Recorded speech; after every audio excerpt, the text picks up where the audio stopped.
मित्रांनो, कधी कधी आयुष्यामध्ये घडलेली एक छोटीशी चूक, एक चुकीचा निर्णय आणि एक अनैतिक नातं संपूर्ण कुटुंबाचं आयुष्य मात्र उद्ध्वस्त करून टाकतं.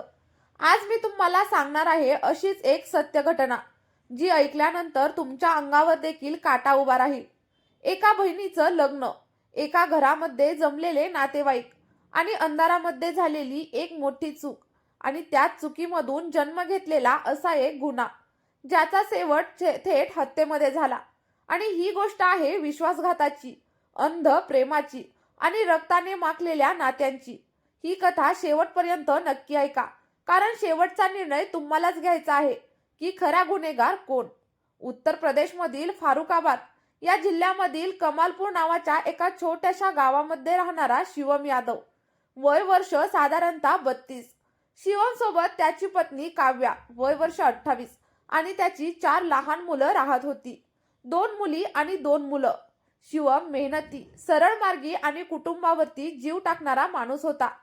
त्याच्यासोबत त्याची वृद्ध आई देखील राहत होती. शिवमचा एक लहान भाऊ होता, मोहन, जो अपंगत्वामुळे नीट चालू शकत नव्हता.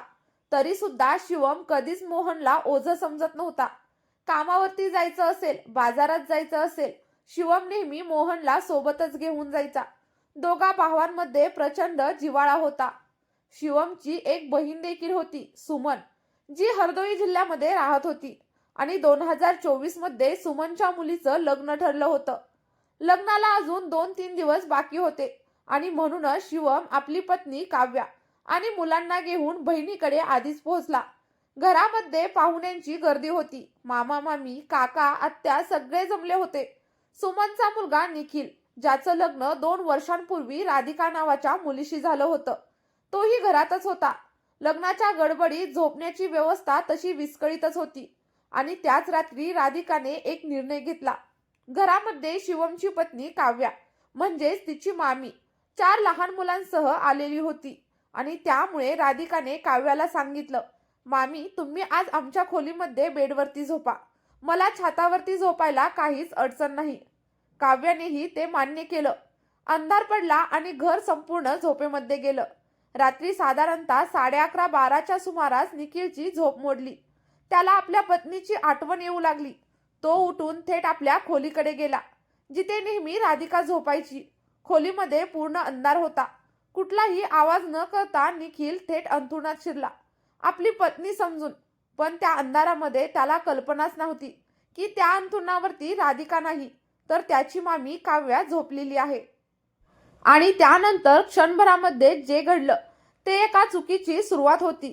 सुरुवातीला काव्यालाही वाटलं कदाचित तिचा नवरा शिवम असेल, पण काही क्षणामध्येच तिला जाणवलं की तो शिवम नाही, तर तो निखिल आहे. लाईट लागली आणि दोघांनाही सत्य समजलं. त्या क्षणी सगळं थांबायला हवं होतं. माफी, अपराध भावना आणि त्या घटनेवरती पडदा, हे सगळं अपेक्षित होतं. पण इथूनच या कथेनं वेगळं वळण घेतलं. काव्याने निखिलला थांबवलं. यामध्ये तुझी चूक नाही असं म्हणत तिने त्याला धीर दिला. निखिलला देखील थोडासा गोंधळ वाटत होता, पण विरोध देखील झाला नाही. आणि त्या रात्रीनंतर जे सुरू झालं ते मात्र चुकून झालेलं नव्हतं.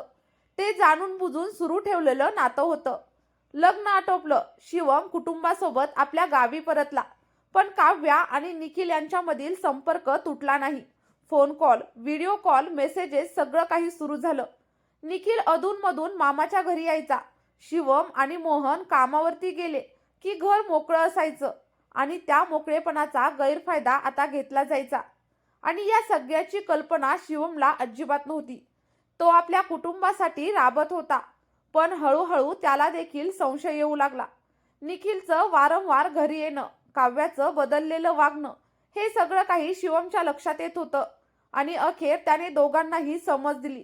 नातेवाईक बोलावले, पंचायत बसली, पोलीस तक्रार देखील झाली.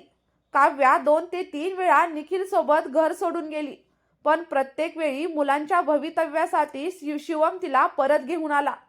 पण काव्याच्या मनामध्ये मात्र एकच विचार पक्का होत गेला, जोपर्यंत शिवम जिवंत आहे तोपर्यंत आपल्याला मनासारखं आयुष्य जगता येणार नाही.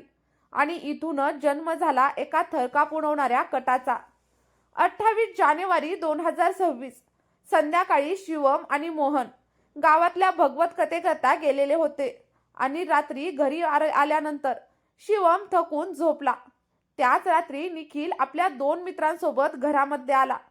काव्यानेच दरवाजा उघडला आणि काही वेळामध्ये शिवमची निर्गुण हत्या करण्यात आली. सकाळी मोहन म्हणजे शिवमचा भाऊ जेव्हा भावाच्या घरी आला तेव्हा रक्ताने माखलेलं ते दृश्य पाहून तो पूर्णपणे कोसळून पडला. पोलिसांना बोलवण्यात आलं. सुरुवातीला चोरीचा बनाव केला गेला, पण शिवमच्या 5 वर्षाच्या मुलाने पोलिसांना जे सांगितलं त्याने सगळं काही प्रकरण उघड केलं.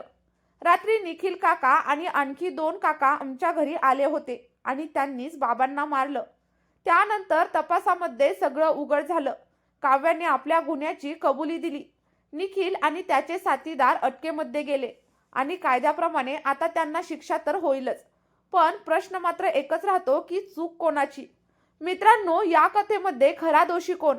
अंधप्रेम, काव्याचा विश्वासघात की मग शिवमचं वारंवार माफ करण्याचा निर्णय? तुमचं जे काही मत आहे ते कमेंटमध्ये नक्की सांगा. आणि त्यासोबतच अशा सत्य, थरारक आणि डोळे उघडणाऱ्या क्राईम स्टोरी जर तुम्हाला कथेच्या स्वरूपात ऐकायच्या असतील तर आपल्या चॅनलला सबस्क्राईब करा, व्हिडिओला लाईक करा आणि जास्तीत जास्त मित्रपरिवारासोबत शेअर करा. चला तर मग सतर्क रहा आणि सावध रहा. भेटूयात एका नवीन कथेसोबत आणि एका नवीन व्हिडिओमध्ये.